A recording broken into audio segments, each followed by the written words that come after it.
nursery like a gunshot. The heavy door slammed against the wall, and the sound startled the two pale infants dozing on the chest of the dark-skinned woman tied to his bed.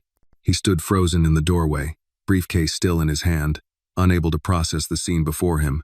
Maya William, 29 years old, his live-in maid, soft-spoken and meticulous, was bound to the white headboard with strips of linen knotted so tight that her wrists were already raw.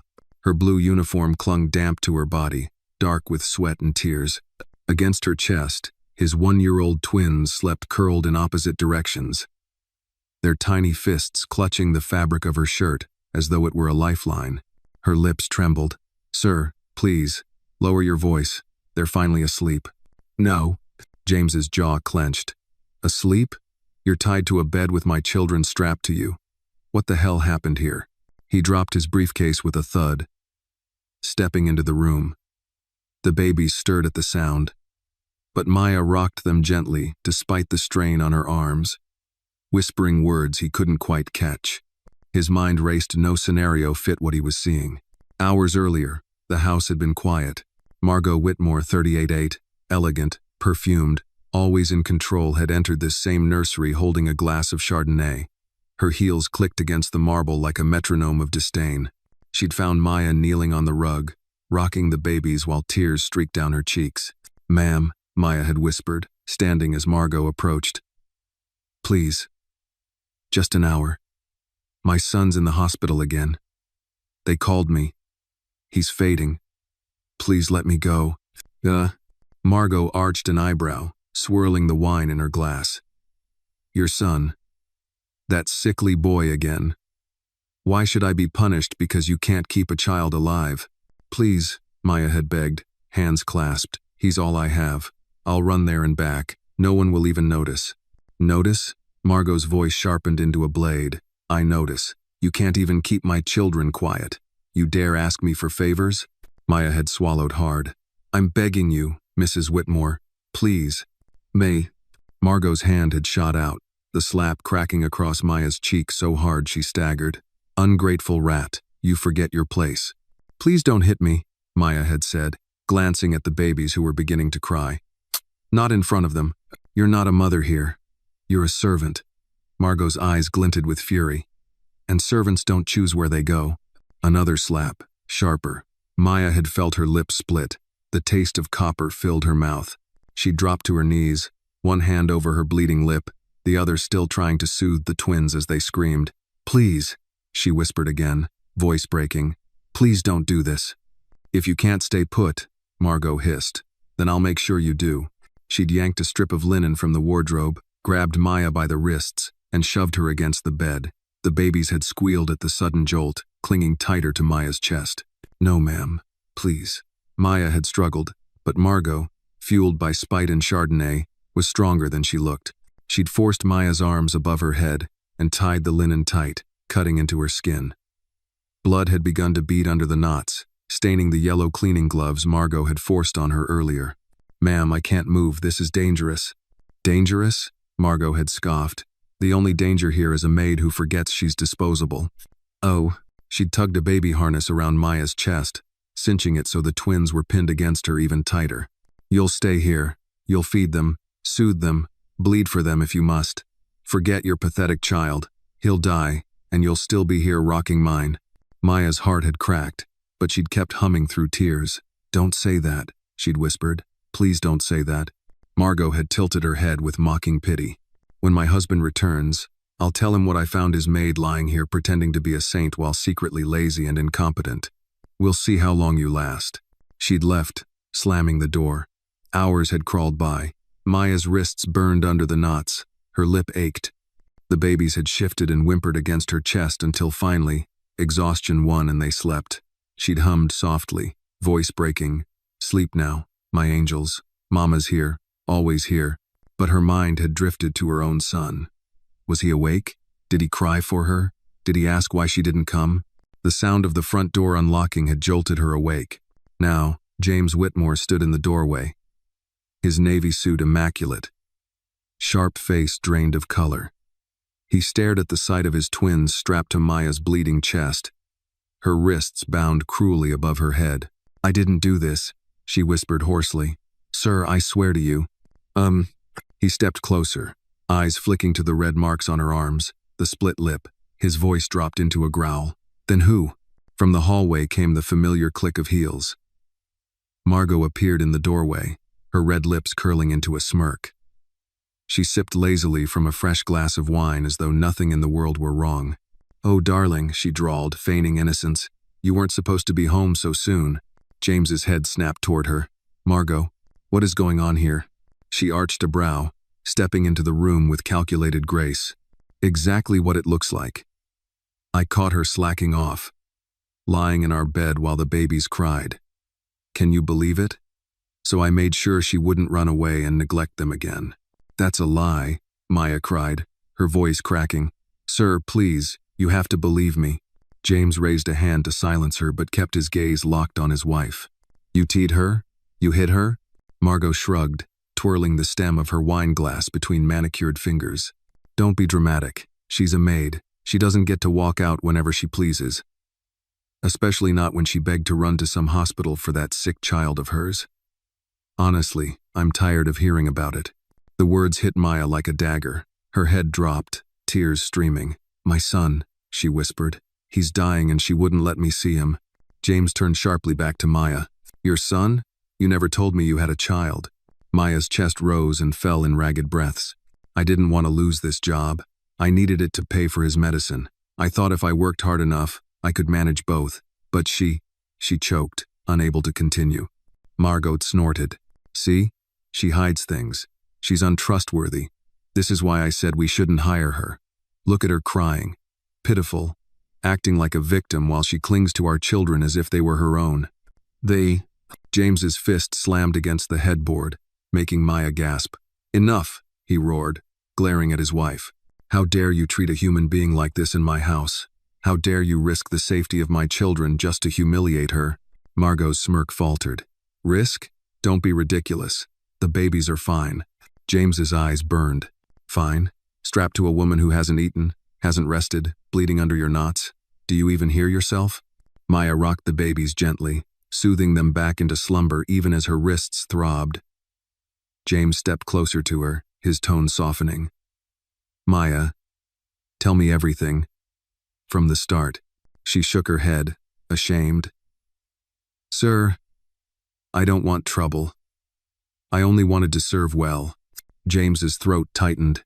He looked into Maya's swollen eyes, then down at the tiny infants who, despite everything, slept peacefully against her. His chest ached. Margot, he said slowly, his voice shaking with restrained fury. Is this true? She rolled her eyes. Oh, don't act like some saint, James. You were the one who hired her. You left me alone to manage everything while you played businessman abroad. Do you think I'm going to let some maid disrespect me under my own roof? She needed to learn. No, learn or suffer, James muttered. He turned back to Maya, gently untying the knots that bruised her wrists. She winced but didn't pull away. He carefully lifted the twins from her chest and cradled them in his arms, their tiny faces nestled against his suit. His eyes never left his wife. These children trusted her more than their own mother, he said quietly, and now I know why. Margot's mouth fell open, but no words came. James took a deep breath, looking between his wife and the maid who had silently carried the weight of his absence. This ends tonight, he said coldly. For a moment his gaze softened as he looked at Maya. Her tarot-streaked cheeks, her bleeding lip, the red grooves on her wrists. You will see your boy tonight, Maya, he said, firmly, not as a servant sneaking hours, but as a mother who deserves to be by her child's side. No. Tears spilled down her cheeks as she clutched the twins tighter one last time before letting go. Thank you, she whispered. James straightened, his eyes locking onto his wife, who now stood trembling in her silk gown. You wanted to break her, he said evenly. Instead, you've broken this marriage. From this moment, things will never be the same for you or for this house. The wine glass slipped from Margot's hand and shattered on the marble floor. And for the first time in years, the balance of power inside the Whitmore mansion shifted. Margot's eyes flared with disbelief. The sharp crash of the wine glass still echoed in the nursery, its shards glinting on the marble like tiny daggers of truth. For the first time in 8 years, She stood without the armor of power, and it rattled her. "You can't be serious," she spat, taking a step toward James. "You're really going to let that woman manipulate you? After everything I've done for this family?" James didn't flinch. He cradled one of the twins in his arm while the other leaned gently against his shoulder. The babies stirred, restless but quiet, their innocence deafening in the tension. "I'm not being manipulated," James said calmly. "I'm being awakened." Margot's laugh was sharp, cold. "You're being fooled by a sob story. A maid with a bastard son who's probably not even sick." Maya inhaled sharply from the corner. Her knees trembled beneath her as she pressed herself tighter into the bed frame, trying to make herself smaller than the pain in her chest. "Enough," James growled. "Don't speak about her, child. You know nothing about what it means to fight for someone with nothing." Margot scoffed. "Oh, please. Don't pretend this is about justice. You're just humiliated because you lost control of your own house." James stepped forward. "Yes, I did lose control and I'm taking it back, starting now." He turned to Maya, his voice softening like warm cloth pressed to a wound. "Do you have anything with you? A bag? Your phone?" Maya blinked, stunned by his tone. "No, sir. Mrs. Whitmore." She took it. James looked at Margot. "Where is her phone?" "I don't know," Margot said coldly, arms crossed. "She probably lost it. She loses everything." "Maya," James said gently, "what hospital is your son at?" "Street. Luke's," she replied, her voice almost too soft to hear. "Downtown." James turned on his heel. "Then that's where we're going. Right now." Maya's eyes widened. "Sir, I can't. Like this." He looked down at her torn uniform, the red stains on her collar. Her face was still swollen, and her arms trembled from the pain. She couldn't possibly walk, let alone carry herself with dignity through a hospital lobby. Without a word, James handed one of the twins to Maya, then disappeared into the hallway. Margot followed after him like a shadow possessed. "You're making a mistake. You're not thinking clearly." "I'm thinking more clearly than I have in years," he said without turning back. He reappeared minutes later with one of Margot's long beige trench coats and a silk scarf. Carefully, he wrapped the coat around Maya's shoulders, tying it in the front, then draped the scarf gently over her head. "You don't need to look like what she did to you," he whispered. Tears filled Maya's eyes. "Sir, He shook his head. "James. Call me James." She nodded, lips trembling. Margot's voice snapped like a whip. "I won't let you leave with her. This is my house. She works for me." James turned to her with ice in his eyes. "She doesn't work for you anymore. She works for no one tonight. Tonight, she is a mother. And I suggest you stay out of my way." Margot stepped forward, chest heaving. "And what will you tell the press, James? That the great James Whitmore abandoned his wife for the help?" "I'll tell them the truth," he replied. "That the woman I married became someone I can no longer recognize, and the woman I almost ignored saved my children without asking for anything in return." Maya stood, shakily, the coat wrapped tightly around her. The twins had both been laid gently in their crib, still sleeping, unaware of the war their home had become. James extended his hand to Maya. She stared at it for a moment before placing her palm in his. It was warm, steady. Together, they walked past Margot, who stood motionless, fury building in the silence she couldn't control. Her manicured nails dug crescents into her own skin, but she said nothing. James led Maya out the front door, into the chilled night air of Charleston. The driveway was empty except for the sleek black SUV parked near the fountain. He opened the passenger door, helping Maya inside before climbing in behind the wheel. As the engine started, the quiet buzz of classical music from the radio filled the space. Maya sat stiffly, hands folded in her lap. Her eyes stared ahead, but her heart was elsewhere. "Thank you," she whispered. "You don't have to thank me," James said. "You didn't deserve any of that, and I should have known. I should have asked more questions." "I never expected you to," Maya said. "Most people don't ask about women like me." James glanced at her, regret thick in his throat. "That ends tonight." The road stretched long and dark ahead of them, lined with moss-draped oaks and quiet estates. But for Maya, the world narrowed to one small hospital room. One child's face. One hope. "How old is your son?" James asked softly. 7, she said. His name is Elijah. He's smart, so smart. He loves birds. He wants to be a wildlife vet someday. James smiled faintly. Sounds like someone worth fighting for. Maya nodded, her voice barely holding. He's everything, and I wasn't there. You're going now, James said, and you'll be there every day from now on. That's my promise to you. They drove in silence for a while, the city lights appearing in the distance like distant stars. James reached over and turned the music down, his thoughts loud enough. Maya, he said, what happens tonight, what we saw can't go back to the way it was. She looked at him. I know. I won't let her hurt you again. I believe you. They pulled into the circular drive of Street Luke's. The emergency lights lit the pavement, casting red and blue hues on the windshield. Maya's breath caught in her throat as she stared at the hospital entrance. You ready? James asked. No, she said honestly. But I have to be. He helped her out, his hand steady on her elbow as they walked inside. The nurse at the front desk recognized Maya instantly, her eyes widening. You're his mother, she said softly. Yes, Maya replied, her voice shaking. We didn't think you'd make it. James stepped forward. She's here now. Can she see him? The nurse nodded quickly. Room 408. He's been asking for her. Maya's knees almost buckled. As they approached the room, James stepped back, letting Maya take the lead. Her hands reached for the door, pausing only for a heartbeat. Then she opened it, and inside, a boy with pale cheeks and tired eyes lit up for the first time in days. Mama, he breathed. I'm here, baby. Maya choked out, crossing the room in seconds. Mama's here. James stood silently in the doorway, watching the reunion with something he hadn't felt in years. Reverence, and for the first time, he wondered what it meant to rebuild a life not with power, but with purpose. If this story touched you, hit like to show your support for Maya, and drop a comment with your city or state so we can see where everyone is watching from. The hospital room was dim, bathed in a soft amber glow from the small lamp in the corner. Machines hummed quietly around the narrow bed, where Elijah lay pale and still, eyes rimmed with exhaustion but wide with hope. His tiny fingers twitched when he saw her. Mama, he whispered again, this time more sure, as if afraid it had been a dream the first time. Maya rushed to his side, her knees hitting the tile as she folded into him, trembling hands cradling his face. I'm here, baby. Mama's here.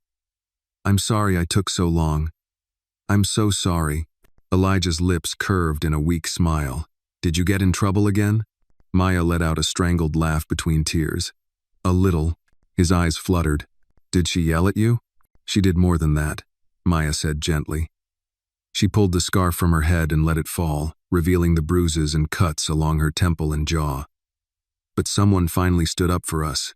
From the doorway, James remained still, watching the quiet reunion with a complex emotion tightening his chest. It was like watching a sacred moment raw, untouched by wealth or power. He felt out of place, and yet strangely tethered to it, as if bearing witness was a privilege. Elijah's eyes flicked toward him. Who's that? Maya turned, then reached for James's hand, surprising even herself. This is Mr. Whitmore. He brought me here. The boy studied him carefully. You're the boss. James knelt slowly beside the bed, lowering himself to Elijah's level. That's right. But tonight, I'm just someone who needed to do the right thing. There was a beat of silence before Elijah nodded solemnly. Thank you for not being mean to my mom. James swallowed. She's a better person than most people I know. Maya reached up and brushed Elijah's hair gently. I can't stay long. Visiting hours are almost over. No, James said quietly. You're not leaving tonight. Maya blinked. But I didn't bring anything. I have no clothes. No bag. I'll send someone with what you need, he said. Stay as long as you want. Your place is here. She looked down, overwhelmed. I don't know how to thank you. Don't, he said. Just take care of your son. A nurse knocked gently on the door. Excuse me, Mr. Whitmore? James stood. Yes? There's a woman in the lobby. Says she's your wife. She's demanding to see you. Maya tensed. James's jaw clenched. I'll handle it, he said. He turned to Maya. You stay here. No matter what happens, I want you with your son tonight. You hear me? She nodded. Yes, James. He gave her a small, tired smile before following the nurse out. The elevator doors opened onto the main floor of the hospital, and Margot was pacing like a storm in designer heels. She was still in her silk robe, now half wrinkled and out of place under the harsh fluorescent lights. Her makeup had begun to crack, her lipstick fading at the corners of her tense mouth. There you are, she hissed the moment she saw him. You humiliated me. James remained calm. You humiliated yourself. I'm your wife, she snapped. You don't abandon me for a maid. I didn't abandon you, he said coldly. I just stopped protecting a lie. Margot crossed her arms. So now what? You think you're going to play hero? Drag that woman around and pretend you're some moral man of the people? James didn't flinch. No, I'm going to take responsibility for letting evil grow under my roof. Her nostrils flared. You're overreacting. Am I? He stepped closer. You assaulted her, starved her, tied her to a bed. You endangered our children out of pure jealousy. And then you lied to me. She manipulated you. She asked for 1 hour to see her dying son, James growled. And you beat her for it. Margot's mask cracked, for just a second. Her eyes flickered with something not regret, but fear. The foundation of control she'd built for years had begun to crumble. I want her fired, she said, immediately, or I'm calling my attorney. James shook his head. She's not going anywhere. You are. Margot's mouth dropped open. We'll talk about legal separation first thing in the morning, he said. Until then, I want you out of the house. Tonight. You're kicking me out? She spat. I'm protecting my children, he replied, from someone who's become dangerous. You're not the woman I married, Margot. You're something cruel and calculated, and I won't let you destroy anything else. Tears welled in her eyes, but James didn't believe them. Not anymore. You'll regret this, she said quietly. No, he replied. What I regret is not seeing through you sooner. Margot turned on her heel and stormed out into the night. Back upstairs, Maya sat at Elijah's bedside, holding his hand as the IV dripped slowly beside him. He'd fallen asleep, his chest rising and falling in slow rhythm. The door opened, and James stepped inside, quieter now. She's gone, he said. Maya nodded. I figured. He sat in the corner chair, resting his head back, eyes closed. I'm not sure what happens next, he murmured. Neither am I, she whispered. But for now, this is enough. They sat in silence, a mother and a man who had finally chosen to do the right thing, even when it was too late to fix everything, but not too late to begin again. The hum of the hospital machines created a soft rhythm in the room, like the quiet beating of a wounded heart. Elijah slept peacefully, his small hand still wrapped around Maya's finger, as if afraid to let go even in dreams. Maya leaned back in the chair beside his bed, her head resting gently against the edge, exhausted but unwilling to sleep. James watched from the corner of the room. He hadn't moved in over an hour, just sat there in silence, tie loosened, sleeves rolled up. Something about this space, the pale blue walls, the quiet beeping, the smell of antiseptic had changed him. The sharp, unshakable businessman of yesterday now looked like a man who had seen the fault lines of his own soul. I should call a lawyer, he said quietly. Maya looked up, her eyes soft but cautious. For what? To begin the separation process. To put Margot on legal notice. To protect you, he said. To protect the twins. Maya hesitated, her voice barely audible. I don't want to cause trouble. James gave a bitter smile. You didn't. Trouble was already there. You just lit a candle in the dark and showed me where it was hiding. Maya dropped her gaze, unsure of how to respond. She'd never been praised for speaking truth, certainly not by someone like him. He stood slowly and walked to the window, gazing down at the city lights. You know, I used to think power was control, that if you kept everything in order on paper, in business, at home you'd win. But what I didn't realize was that power without kindness isn't strength. It's just fear wearing a tie. Maya offered a quiet smile. Sometimes fear looks like perfection. James turned, facing her. You must think I'm pathetic.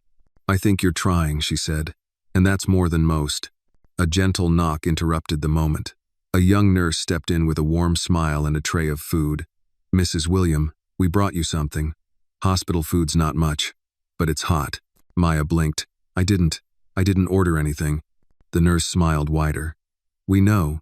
Dr. Garcia asked us to prepare something for the mother. He said it's been a long time coming. Huh. Maya reached for the tray, her hands still trembling slightly. As the nurse left, she sat slowly and looked at the food. Nothing fancy, but real. Nourishing. It was the first full meal she'd seen in over 24 hours. You should eat, James said. She looked at him. Are you going to stay? If that's all right, he replied. Maya nodded, then took a small bite. Her body reacted immediately, grateful and starved. She closed her eyes, savoring the warmth in her belly. James sat down beside her, silent but present. After a while, Elijah stirred. He opened his eyes groggily and blinked at them. Hey there, Maya said, brushing his curls gently. You hungry too? Elijah shook his head. Did the man stay? James leaned forward. Still here, buddy. Elijah studied him for a moment. Do you have kids? James nodded. Yes, 2 babies. Just like you said, loud and always hungry. Elijah smiled faintly. Are you nice to them? James posed. I'm learning how to be. Elijah looked at Maya. He's okay, Mama. I think he's a good guy now. Maya chuckled, her eyes wet. I think so too. The moment was interrupted by the sound of James's phone buzzing on the chair. He checked the screen. It was a text from his assistant. Legal team contacted. Meeting scheduled 9 a.m. Margot's attorney reached out. More details coming. He sighed and placed the phone face down. The real storm was about to begin. Lawyers. Press. Public opinion. All of it. You don't have to get involved in this, Maya said gently. I'll be fine. You've already done more than anyone. James shook his head. I'm not doing this for show, Maya. This isn't about playing hero. This is about accountability for myself. For my children. She nodded slowly. But a part of her still struggled to believe this was real. That someone like him would stand beside someone like her not as a savior, but as an equal. As the night deepened, Elijah drifted back to sleep. Maya tucked him in gently, brushing her lips across his forehead. Then she turned to James, her voice low. You know I can't go back to your house. I know, he said, and you won't have to. She looked at him, surprised. I've already arranged for you and Elijah to stay at one of my properties, he continued. It's small, just outside of the city. Safe, quiet, a place you both can heal. Maya's eyes widened. I can't accept that. You can, he said, because it's not a gift. It's the least I can do to make things right, and because I want you to have choices again. Tears formed in her eyes, but she blinked them back. You're not the man I thought you were. James smiled sadly. Neither was I. The room fell into a gentle silence, just the soft breathing of a sleeping boy, the rhythm of 2 broken lives beginning to mend. Outside the window, the first light of dawn crept over the city. A new day had come. The early morning sun filtered through the blinds, casting thin golden stripes across Elijah's hospital bed. Maya sat at his side, one hand gently stroking his hair, while the other held a cup of lukewarm tea. She hadn't slept, but she didn't feel tired, not in the usual way. Something inside her had shifted, fragile still, but standing. James returned with 2 steaming coffees and a paper bag. You didn't eat much last night, he said softly, offering her the bag. Figured you might be more awake with something warm. Maya hesitated. You didn't have to. I wanted to, he interrupted gently. She took the bag and opened it to find a simple breakfast sandwich and a small fruit cup. Nothing extravagant. But somehow, it meant more than the grandest feast ever could. It meant someone thought of her. Thank you, she whispered. James took a seat across from her, sipping his coffee, eyes drifting to Elijah. He looks better this morning. Maya nodded. His color's coming back. His fever broke around 3 a.m. The nurses said, maybe he turned a corner. They smiled. He's strong. He's had to be, she said, her voice quiet. We both have. They sat in silence for a while. The kind of silence that didn't need filling. It wrapped around them gently, like a blanket warming 2 people who had forgotten what comfort felt like. Then came a knock at the door. A young woman stepped in, dressed in a charcoal gray pantsuit, clipboard in hand, glasses perched on her nose. She looked like the kind of person who handled problems for powerful men. "Mr. Whitmore?" James stood. "Yes? I'm Andrea Paulson, from Whitmore Legal. You asked for a private consultation this morning. We've secured a quiet conference room down the hall. I can update you now if you're ready." James nodded, then looked at Maya. "Do you mind?" She shook her head. "Go. I'll be right here." As he followed Andrea out, Maya turned back to Elijah. The boy stirred, blinking up at her with half-lidded eyes. "Is the nice man gone?" "Just for a bit," Maya said, smiling. "He's got some big work stuff to do." Elijah nodded, eyes closing again. "I like him." Maya leaned down and kissed his forehead. "I think I do too." Meanwhile, down the hall in the small conference room, Andrea laid out a folder in front of James. "First, the good news," she began. "We've frozen joint accounts and secured the children's custody under temporary emergency protection.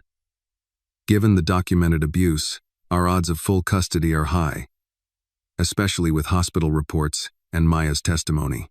James exhaled, a weight he didn't know he carried beginning to lift. "And the bad news?" he asked. "Margot's lawyers are preparing for war," Andrea said flatly. "She's already leaked a partial story to one of the tabloids. A version where you're having an affair with your maid and have gone insane. They're trying to play the optics." James chuckled dryly. "Of course they are. I've hired a crisis management team," Andrea added, "but we need to be proactive. If you want to protect Maya, you'll need to go public with the truth on your terms." James stiffened. "I don't want her dragged through the mud." "She already is," Andrea said gently. "But if you don't speak first, they'll define the narrative. You can't protect her by staying silent." He nodded slowly. "Then we speak." Back in the hospital room, a nurse entered quietly and gave Maya a gentle nod. "Elijah's results came in," she said. "We'll discuss treatment options later this afternoon, but it's looking better." Maya let out a breath she hadn't realized she was holding. "Thank you. He's lucky to have you," the nurse added. "Most kids don't fight that hard unless they know someone's fighting for them." Maya blinked back tears. "I've been trying." When James returned, Maya could tell something in his posture had changed. More focused, sharper.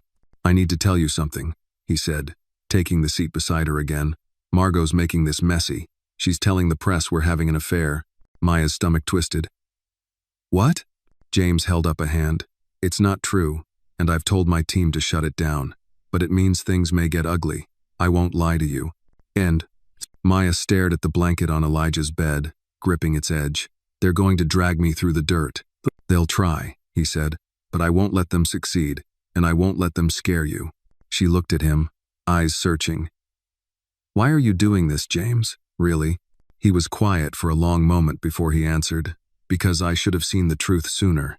Because people like me don't usually get second chances to do the right thing. And because I've seen how you hold my children like they're your own. I've seen how you love this world, even when it's cruel to you. That matters." Maya blinked, tears threatening again. "You don't owe me anything," she said. "I know," he replied, "but I owe myself better than I've been, and I want to start by protecting you." They sat together, the weight of the world just outside the hospital walls, but for this moment inside this room it couldn't touch them. Later that afternoon, Elijah opened his eyes wider than before, a bit of color returning to his cheeks. He grinned weakly. "Mom, when we go home, can we get a dog?" Maya laughed. "Let's focus on getting you home first." James smiled. "I think that sounds like a good plan." And for the first time in a long while, the word home didn't feel like something Maya had to fear. It felt like something she might build again from the ruins, with her son, and maybe even with someone who finally saw her. 3 days passed in a blur of hospital corridors, medication schedules, and soft conversations in the quiet hours of dawn. Elijah responded well to treatment, his fever vanishing, his appetite returning, and the hollow shadows under his eyes slowly fading. But outside the safety of room 408, the world spun faster and louder. Maya sat at the window in a fresh change of clothes, simple jeans and a navy blouse James's assistant had brought her. The bruises on her face had begun to yellow. The pain in her wrists dulled to a throb. She looked almost ordinary now, but nothing inside her felt ordinary anymore. James entered the room with a tablet in hand. His jaw was tight. They ran the story, he said. Maya's shoulders stiffened. What did they say? James handed her the tablet.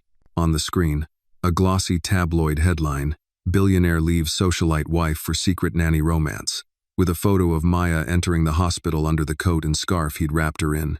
Her face wasn't fully visible, but her skin tone, her silhouette, the story crafted around her, it was enough. Maya swallowed hard. They made me into a scandal. They made you into a lie, James said. But I can fix it. By doing what? Letting them drag my name through court? Turning my life into entertainment? I'm going to speak, he said. We're holding a press conference tomorrow morning. I'll give them the truth. Maya stared at him. And what is the truth, James? That a maid was beaten and imprisoned in your home? That she slept on floors to care for your children while your wife wore diamonds? That she begged to see her dying son and was punished for it? James sat down, voice steady. The truth is that I was blind, that I let power silence the people I should have protected, and that I will not let that happen again. She turned away, the storm inside her rising. You're risking everything. Your company. Your reputation. For me. I'm not risking it for you, he said. I'm risking it for what's right. A long pause followed. Maya's fingers trembled in her lap. I never asked you to save me. I know, James said. But you saved my children. That wasn't your job either. Oh. Maya looked over at Elijah, who was now sitting up in bed, humming softly to himself as he drew birds on the back of a breakfast menu with a crayon. If we do this, she said quietly, we do it all the way. The truth. My name. No hiding. James nodded. Agreed. That night, Maya slept beside Elijah in a reclining chair, his hand clutched in hers. James remained in the corner chair, his laptop open, but untouched. Instead, he watched them, this mother and son, who had weathered more storms than most families ever would, and wondered why it had taken him 44 years to understand what mattered. The next morning, the hospital administration lent James their press conference room, a small auditorium with polished floors and beige walls. Rows of reporters filed in quickly, the buzz of anticipation thick in the air. Outside, vans with satellite dishes filled the parking lot. James stood behind the podium, dressed in a simple navy suit. Not tailored, not pressed to perfection, just enough to look human. He adjusted the mic. Thank you all for being here. I won't take much of your time. I want to speak plainly, and I want to speak truthfully. The room quieted. My name is James Whitmore. For nearly 2 decades, I've built companies, negotiated deals, and maintained the image of success. I believed in discipline, in order, in appearances. No, he paused, then glanced off stage where Maya stood, holding Elijah's hand. Her back was straight, her eyes steady. I also believed, wrongly, that silence was neutrality, that not seeing a problem meant there wasn't one. He took a breath. 2 weeks ago, while I was overseas on business, the woman standing just outside this room, Maya William, was assaulted and imprisoned in my home by someone I trusted. She had been our family's housekeeper and caretaker to my children, and while I traveled the world making money, she was quietly saving my family. Gasps rippled across the audience. She was denied the chance to visit her critically ill son. She was beaten, bound, and humiliated, and no one spoke for her. Not until it was almost too late. James's voice caught, just for a moment. This isn't a story about scandal. It's a story about justice. Maya William is not a mistress, or a pawn, or a nameless employee. She is a mother, a survivor, a woman who showed more dignity in silence than most of us show in power. A pause. Flashes clicked from cameras. Reporters sat frozen. I will not be answering questions today, James finished. This is not about sound bites. This is about setting the record straight. Thank you. He stepped back, heart pounding. Maya stepped forward then, slowly, holding Elijah's hand. She didn't approach the podium, just stood beside James. The room was still. Elijah looked up at his mother, then at the crowd. My mom's not a maid, he said clearly. She's a hero. The room erupted in applause, unexpected, unprompted. Not everyone clapped, but enough did. Enough for Maya to know the truth had landed. Back in the hallway, James turned to her. "How do you feel?" "Exposed," she said, "but free." He smiled. "Good, that's a start." Later that afternoon, James drove Maya and Elijah to the property he'd promised, a small white cottage, tucked into the quiet hills just beyond the city. A screened porch, a patch of garden, privacy, peace. Maya stepped out of the car and stared at the little house as if unsure whether it was real. "This is yours," James said softly, "as long as you want it. No strings, no debt, just a place to breathe." She turned to him. "Why are you doing this?" "Because I'm not the man who let you down anymore." And as Elijah raced up the porch steps laughing, Maya stood in the yard with her arms crossed, her feet planted firmly on soil that, for the first time in years, felt like hers. The afternoon sun warmed the front porch of the cottage as Elijah's laughter rang through the air. He had discovered a plastic wheelbarrow left behind by the previous tenant, and now he raced it across the narrow path that cut through the overgrown garden. His joy was pure, untamed, the joy of a child who, for once, had nothing to fear. Maya stood at the screen door, watching him with quiet awe.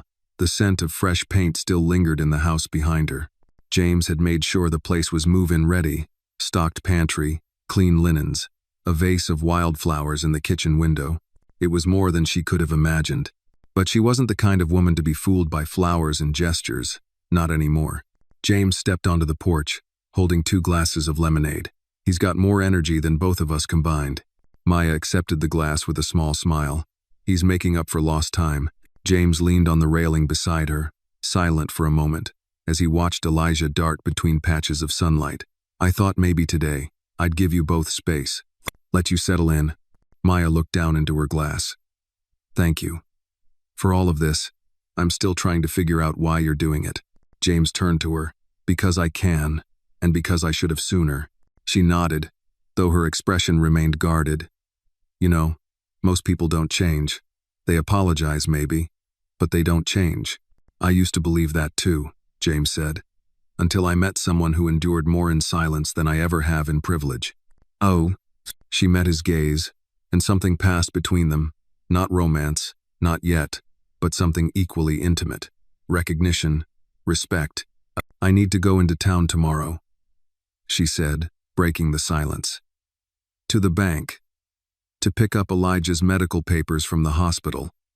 To look for, I don't know, maybe work eventually." "You don't have to work," James said gently. "Not right away." "I know I don't have to," she replied, "but I want to. I've been surviving for so long. I forgot what building a life feels like."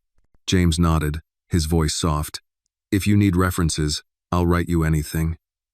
And if you ever want to work for my foundation, I'll think about it," Maya said, not unkindly. "But for now, I just want to be his mom. Full-time. Without fear." James smiled. "Then that's exactly what you'll be." A sudden shout from the yard made both of them turn. Elijah had tripped over the wheelbarrow and landed on his knees. Maya rushed down the porch steps. But before she could reach him, Elijah popped back up, grinning, holding a small turtle in his hands. "Look, Mama," he called. "He's just slow, not broken." Maya laughed, relieved. "Just like you, huh?" Elijah nodded solemnly. "We both got bruises, but we're still moving." James chuckled behind her, and something about the moment's simple, unscripted planted roots in Maya's chest. That evening, after Elijah was asleep, Maya stood in the kitchen sipping tea. The small house was quiet. No footsteps overhead, no shouting, no waiting for permission to breathe. Just the hush of crickets outside and the gentle hum of the refrigerator. There was a knock on the door. James stood outside, not in a suit, not in the polished armor of wealth, but in jeans and a gray sweater. Human. Tired. Real. "I didn't mean to disturb you," he said. "I just needed to drop something off." He held out a folder. Maya took it, brow furrowed. "What's this?" "Medical grant papers," James explained. "For Elijah. I spoke to a pediatric specialist in Boston. They're willing to take his case for long-term follow-up. No charge. They were moved by the press conference." Maya's eyes widened. You did that? I made a call, he said. But they said it was the strength of your story that got them on board. She held the folder tightly. Boston, that's far. I know, James said. It's only an option. You don't have to decide now. I just wanted you to know it's there. She nodded, heart racing. Thank you. He looked down, then back at her. You're stronger than I'll ever be. Maya chuckled softly. You say that like it's a compliment. But strength isn't a gift. It's what's left when you've run out of choices. James exhaled slowly. Still, you wear it with grace. They stood in silence for a few seconds, not uncomfortable, but heavy with everything unsaid. Will you be all right? He asked finally. I think so, she said. But it's not just about being all right anymore. I want more. For me. For him. He nodded. And you deserve that. Maya opened the door wider. You want to come in for a minute? James hesitated. Not tonight. This is your space now, and I don't want to invade that. She smiled, tired but genuine. Then maybe another time. He turned to leave, then paused. Maya? Yeah? If there ever comes a time you need more than space, if you need support, or a friend or something else entirely, you know where to find me. She didn't answer right away. But when she did, her voice was firm. I won't hide anymore, James. Not from fear, not from people, not even from possibilities. He smiled and gave a small nod, then turned into the night. Inside, Maya sat at the kitchen table long after he left, the grant folder in her hands, Elijah's drawings pinned on the fridge behind her. She didn't know what the future held, but for the first time, she believed she had one. The next morning brought the scent of wet earth and jasmine drifting through the cottage windows. A light rain had passed in the early hours, leaving the leaves shining like glass and the garden soil soft underfoot. Maya stood barefoot in the kitchen, humming to herself as she poured cereal into a bowl for Elijah, who sat at the table swinging his legs and drawing dinosaurs on a paper napkin. He was really talking now. Not just one-word answers or questions filled with fear, but full, bright sentences, punctuated by laughter.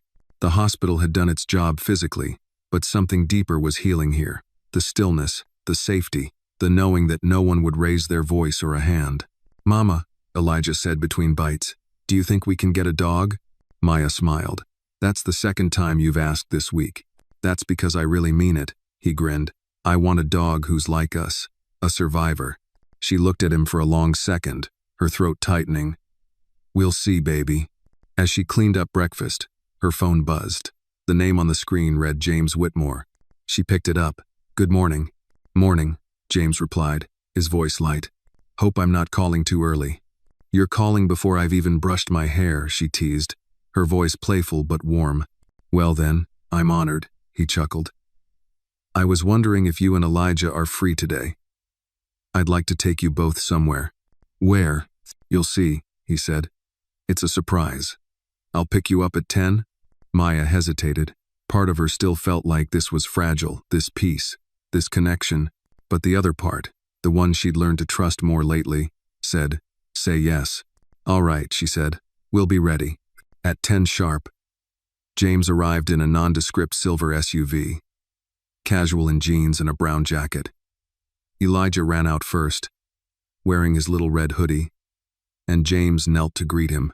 Morning, sir, Elijah said, mimicking James's businesslike tone. James laughed. You trying to take my job already? Maybe, Elijah replied with a grin. I heard you're good at getting people houses and stuff. James looked up at Maya, who was locking the front door. He's got jokes now? All day long, she said. I blame the cereal. As they drove out of the city, Maya watched the roads grow wider and the buildings fewer. After nearly an hour, James turned down a winding lane flanked by trees and open fields. At the end of the road stood a small ranch, with a white fence and a faded wooden sign that read, Second Chances Sanctuary. What is this? Maya asked softly. You'll see, James said. A woman greeted them at the gate, a kind face, hair in a long braid, hands worn from work. James, she smiled. You finally made it back.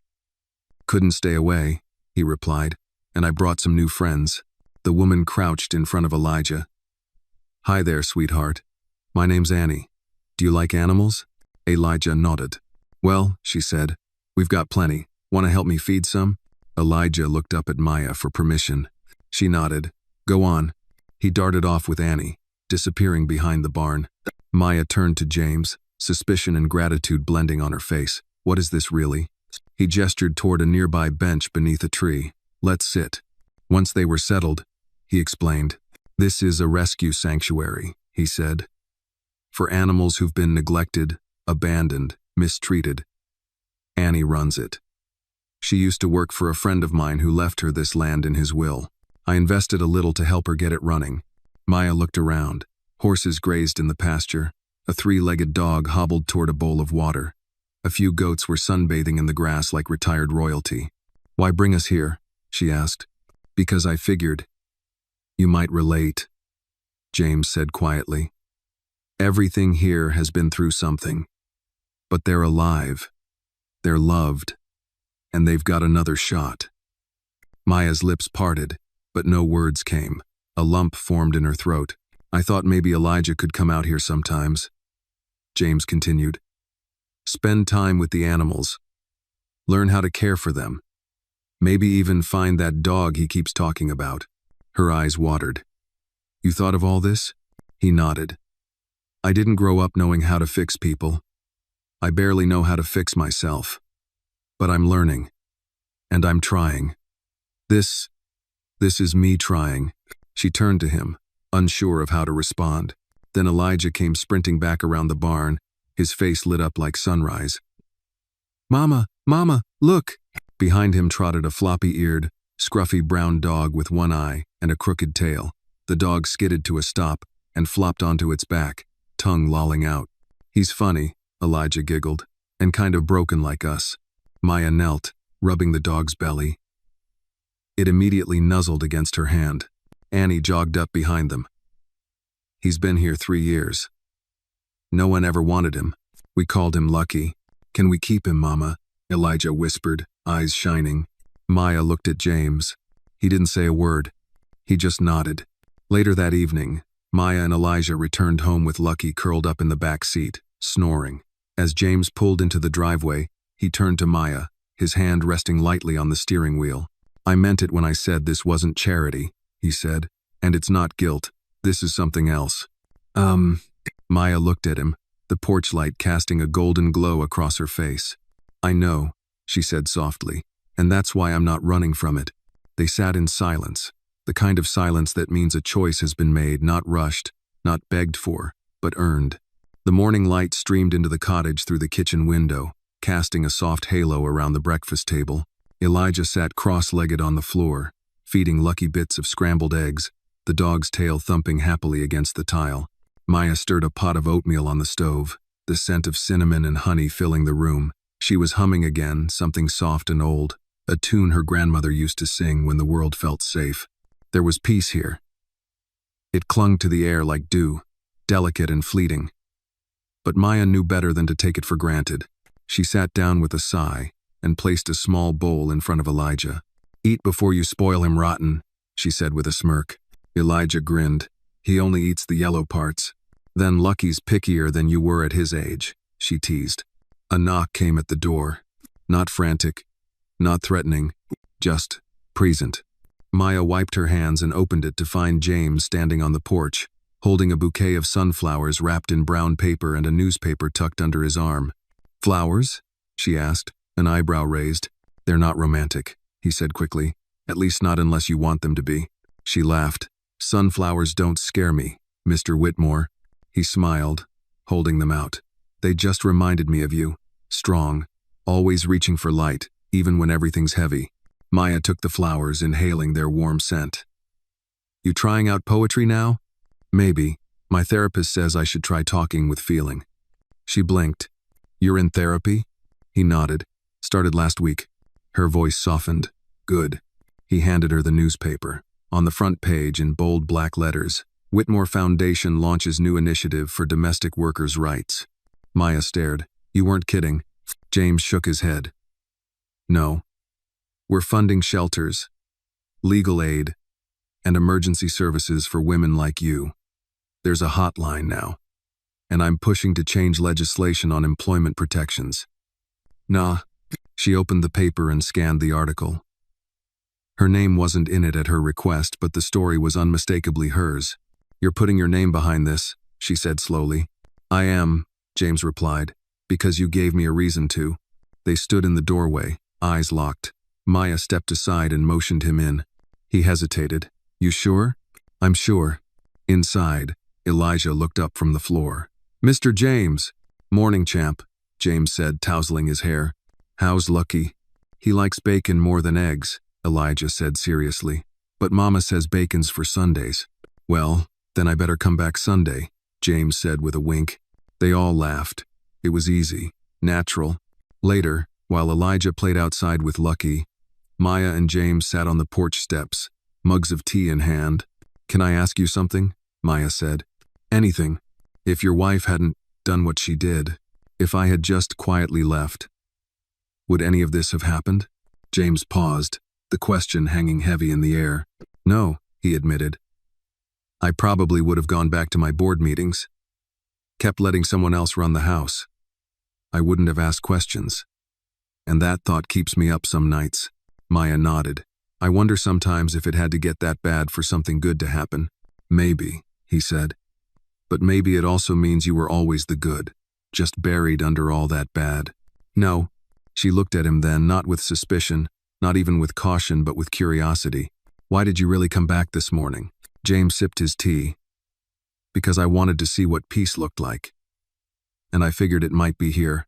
They sat in silence again, watching Elijah chase Lucky through the garden, his laughter bright and loud.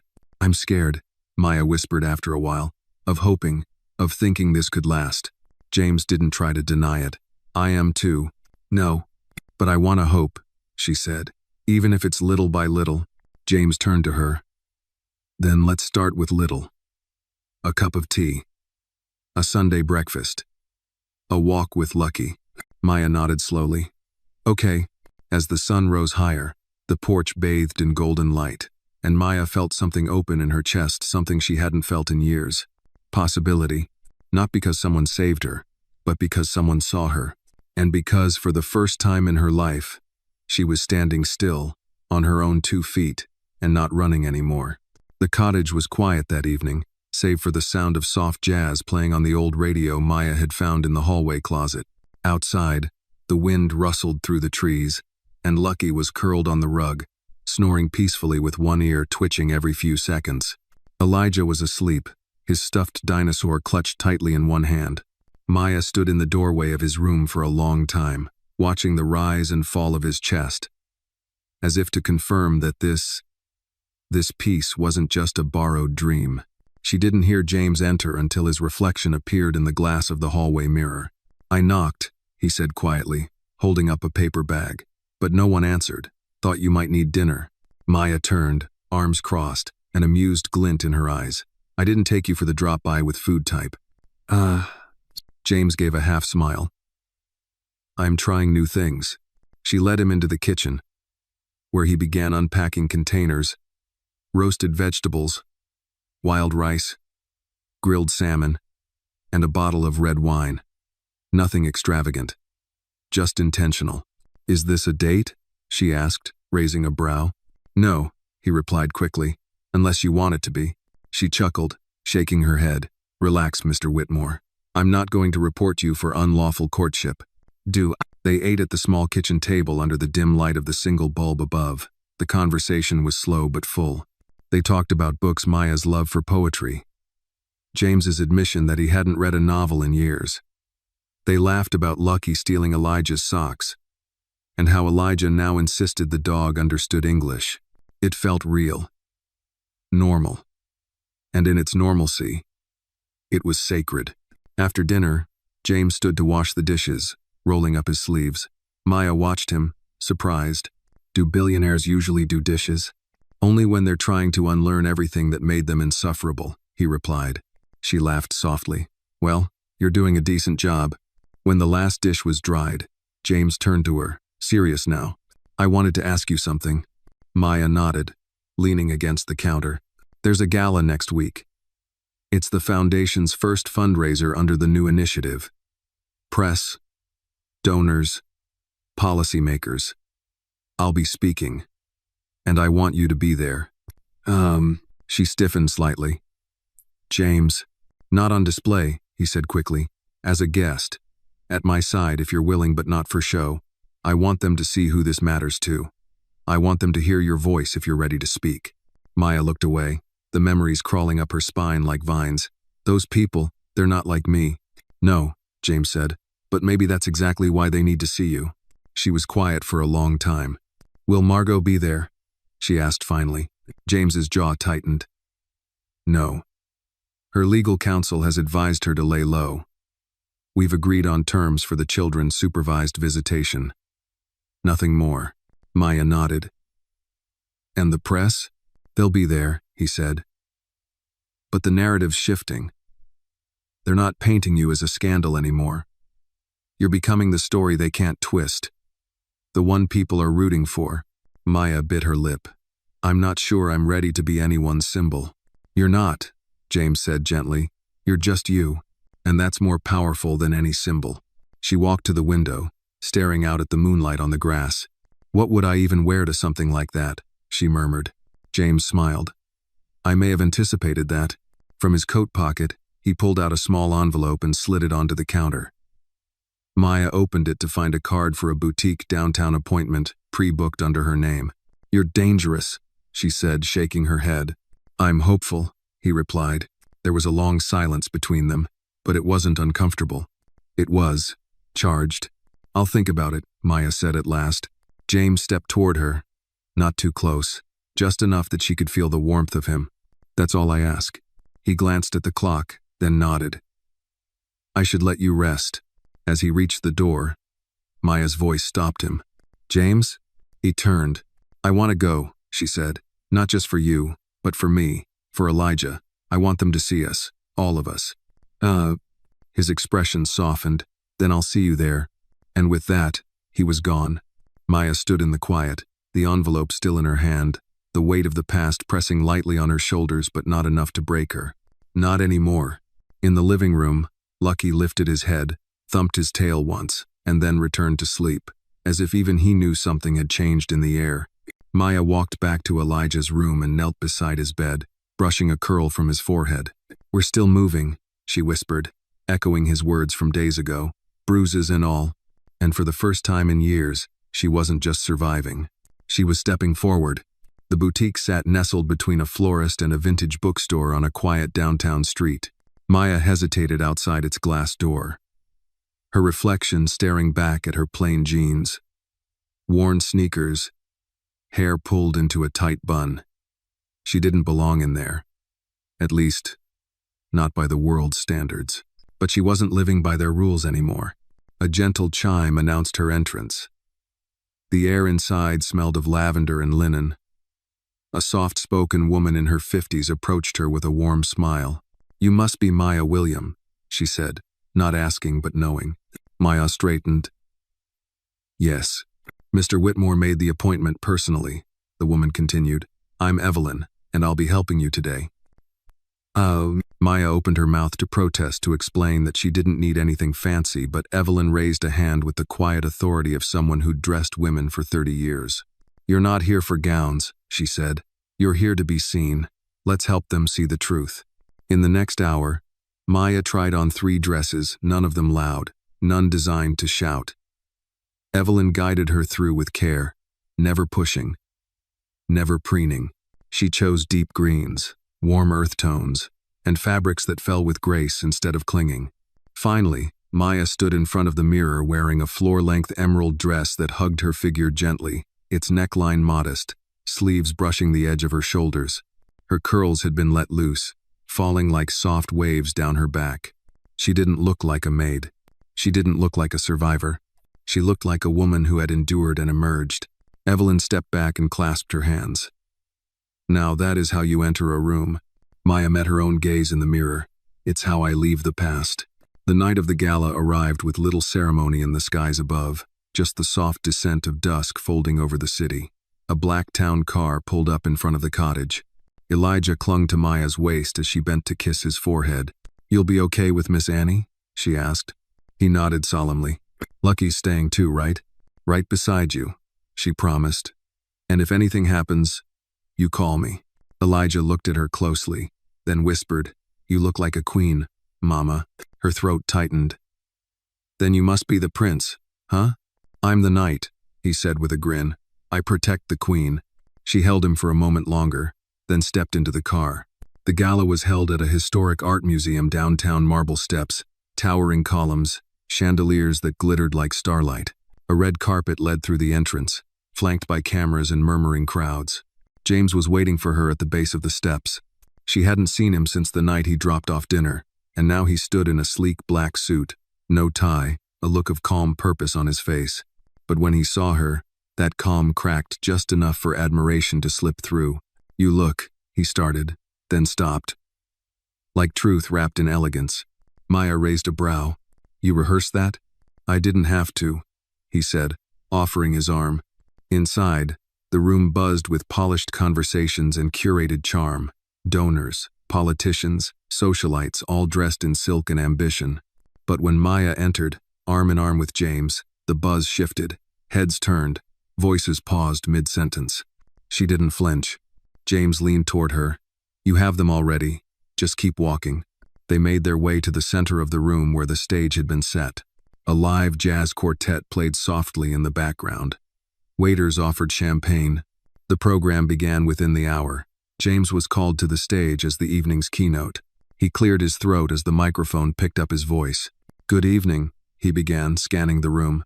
"Some of you know me as an investor. Others, as the man whose fortune outpaced his judgment. But tonight, I want to speak not about business but about responsibility." Maya stood off to the side, her fingers curled around her clutch. "Some weeks ago," James continued, "I returned home to discover that under my own roof, someone had been suffering silently, invisibly, and unjustly. Her name is Maya William." A ripple of recognition moved through the crowd. Cameras rose. "She is not here as a guest of pity. She is here because she stood taller than the lies spoken about her. She cared for my children when I wasn't there. She faced cruelty with grace, and she reminded me no. Taught me that wealth without accountability is just a mask over cowardice." Maya felt the weight of every eye turned toward her. James's voice softened. "We are launching an initiative tonight, one that aims to protect domestic workers, to elevate their voices, and to ensure that no one who labors in silence is forgotten. But we cannot do that with policies alone. We do it by listening. So now, I'd like you to hear from someone who lived what we're trying to fight." "Duh." Maya's heart stopped. He looked at her gently. "Maya?" For a moment, the room felt like it had shrunk. The chandeliers dimmed. The carpet softened beneath her steps as she walked toward the podium. Every instinct in her screamed to turn back. But Elijah's voice echoed in her memory. "You're a hero." She reached the microphone, drew a breath, and spoke.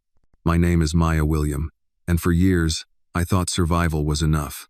I believed silence was safer, that if I just worked harder, bowed lower, or smiled wider, I could protect myself. But I was wrong." She scanned the crowd. "I was beaten, silenced, trapped, but worse than all of that, I was invisible until someone saw me."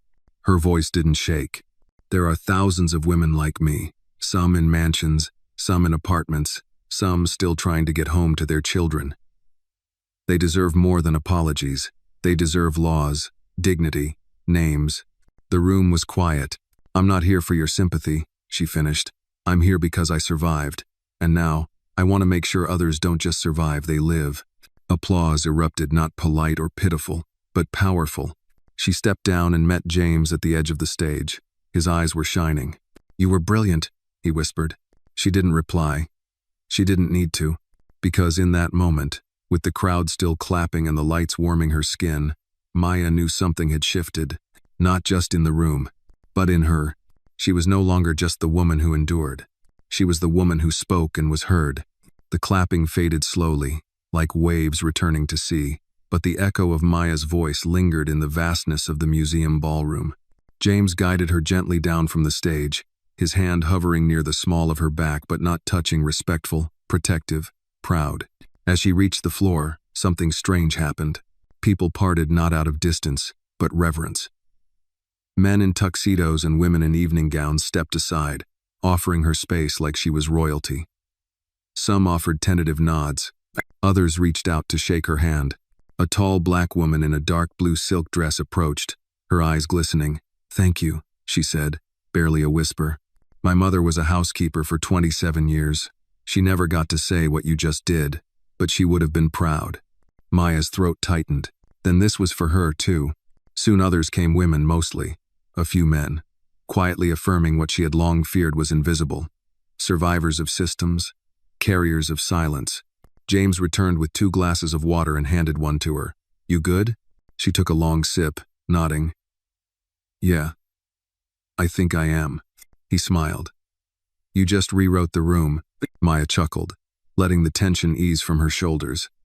"I didn't know I had that in me." "You always did," James said. The rest of the world just caught up. As the evening wound down, James stepped away to speak with board members and press contacts. Maya, for once, wasn't pulled or questioned. People came to her slowly, respectfully, offering space and thanks. She wasn't an exhibit. She was a presence. From the balcony overlooking the ballroom, she stepped out into the cool night air. The city lights flickered below. A sea of silent stories, waiting to be told.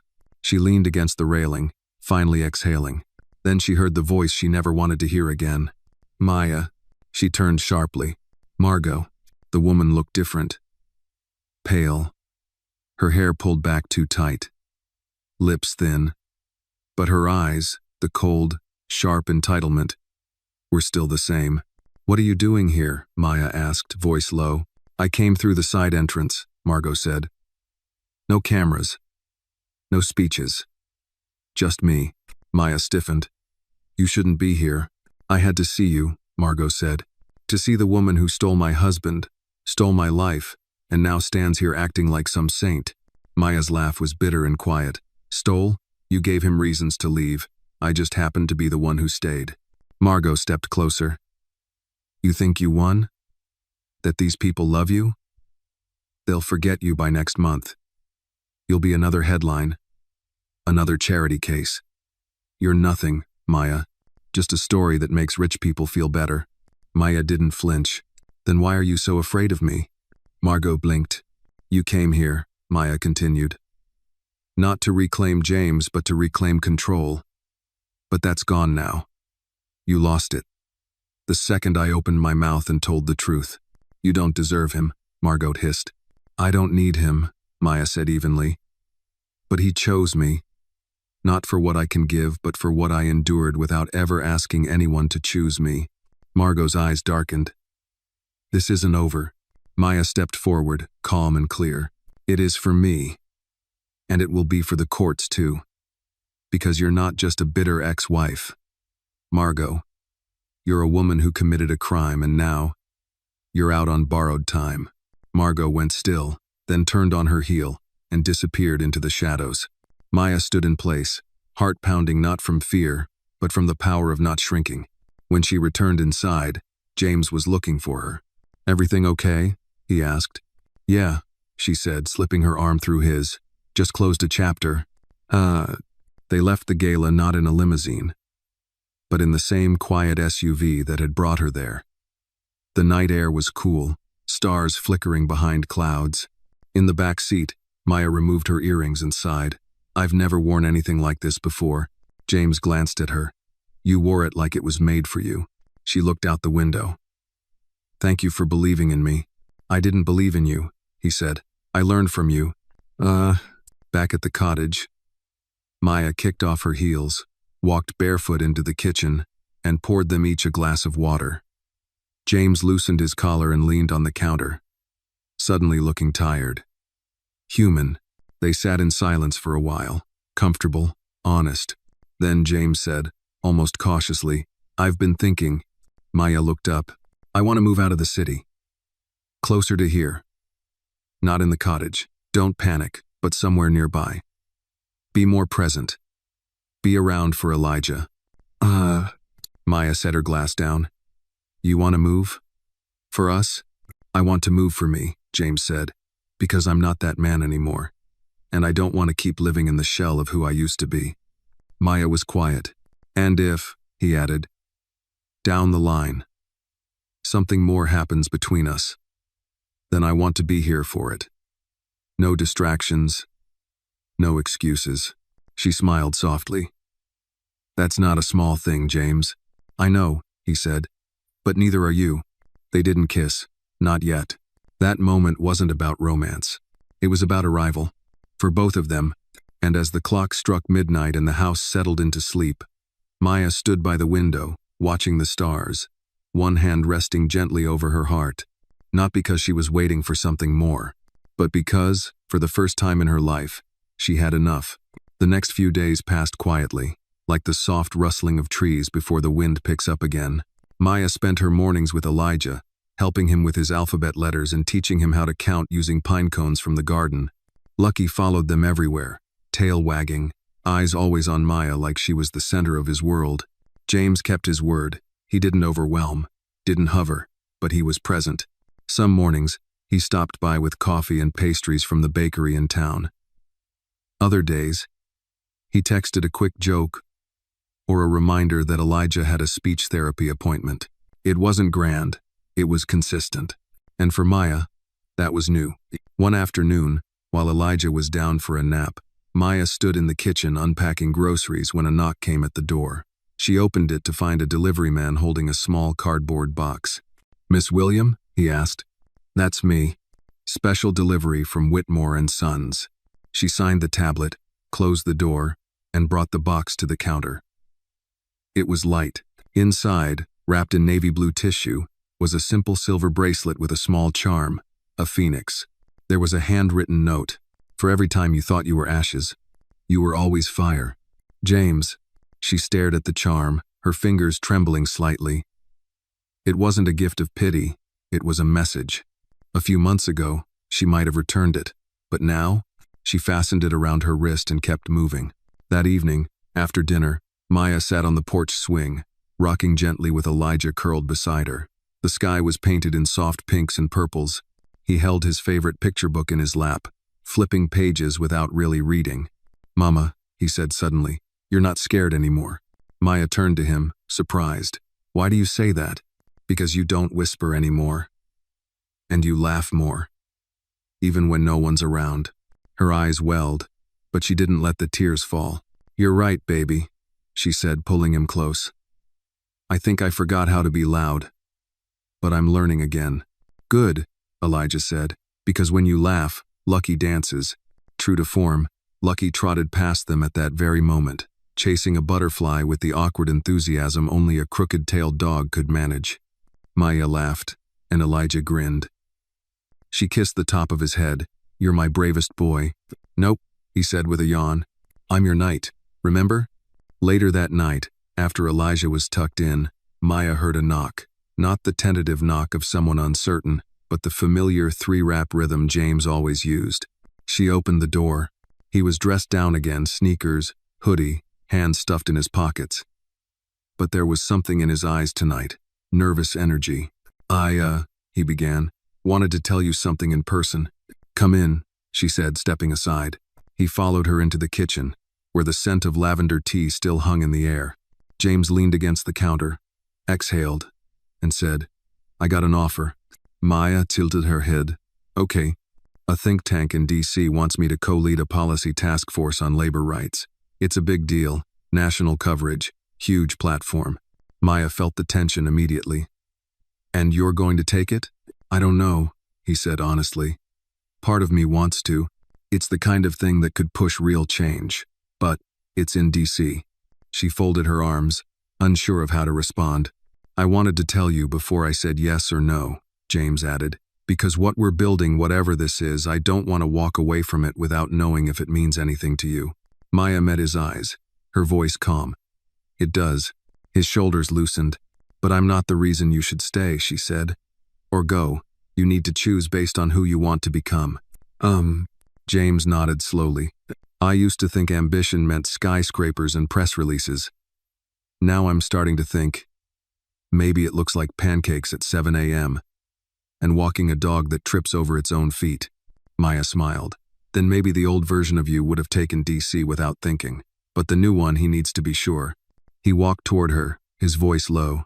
I've spent years chasing legacy, and then you walked into my life, and I realized legacy means nothing if you can't share it. Then, she swallowed hard. I don't need an answer tonight, he said, but I needed you to know. She stepped closer, until they were nearly touching. You're not the man you used to be, James. I hope not. They stood in silence for a beat. Then Maya said, stay for dinner tomorrow. Elijah's been asking if you know how to cook anything other than oatmeal. James grinned. Challenge accepted. The next morning, Maya stood on the back porch as the sun rose, bracelet catching the light, Lucky circling her feet. She had no idea what James would choose. But for once, she wasn't bracing for loss. She was rooted. She was no longer the woman who flinched at footsteps or whispered to survive. She was the woman who asked for space, who gave herself time, who had learned the art of becoming quietly, powerfully. Whatever came next, she was ready. Because healing wasn't about forgetting. It was about living forward. The morning began with sunlight breaking through the clouds, casting a warm glow over the cottage and its garden. Maya stood barefoot in the kitchen, whisking pancake batter while Elijah sat at the table, proudly laying out napkins and forks with the precision of a tiny maitre d'. You think Mr. James likes strawberries or blueberries? He asked seriously. Maya paused. He seems like a blueberry kind of guy. Elijah nodded. Okay, I'll save him the biggest one. Maya smiled, heart swelling. It had started as a simple meal, but for Elijah, this was a feast, an offering. And Maya understood now that for her son, this wasn't just breakfast. It was trust being built with every bite. By the time James arrived 10 minutes early, holding a bouquet of fresh daisies and a bag of organic juice boxes, Elijah flung open the door like a butler on Broadway. You're just in time, he announced. We made a menu. James raised an eyebrow. A menu? Yup, first pancakes, then fruit, then a surprise. James winked at Maya as he stepped inside. Sounds like a serious operation.